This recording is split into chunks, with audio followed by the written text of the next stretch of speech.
നമസ്കാരം. ഞാൻ magician Nilambur പതികുമാർ. June 19 വായനയുടെ വളർത്തച്ഛനായ PN പണിക്കരുടെ ചരമദിനം. 19 മുതൽ 25 വരെ അദ്ദേഹത്തിന് ആദരസൂചകമായി നമ്മൾ വായനാ ദിനമായി ആചരിക്കുകയാണ്. നമുക്കറിയാം, കേരളത്തിൻ്റെ ഗ്രാമാന്തരങ്ങളിൽ സാക്ഷരതാ പ്രസ്ഥാനത്തിനു വേണ്ടിയും അതുപോലെ തന്നെ ഗ്രന്ഥശാല പ്രസ്ഥാനത്തിനു വേണ്ടിയും ഓടി നടന്ന ഒരു അപൂർവ പ്രതിഭ.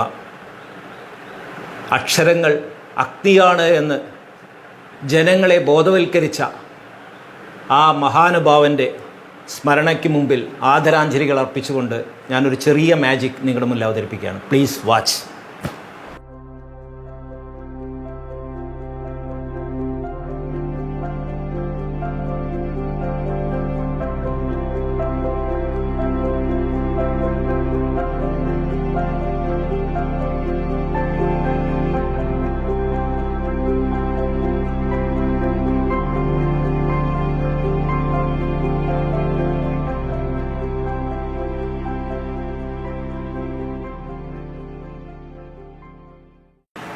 കേരളത്തിലെ പുരോഗമന പ്രസ്ഥാനങ്ങളും ചൊൽക്കാഴ്ചകളിലൂടെയൊക്കെ പാടി നടന്ന പട്ടിണിയായ മനുഷ്യ നീ പുസ്തകം കയ്യിലെടുത്തോളൂ, പുത്തനൊരായുധമാണു നിനക്കത് പുസ്തകം കയ്യിലെടുത്തോളൂ എന്ന വരികൾ ഓർമ്മിച്ചുകൊണ്ട് ഞാൻ നിർത്തുന്നു. നന്ദി, നമസ്കാരം.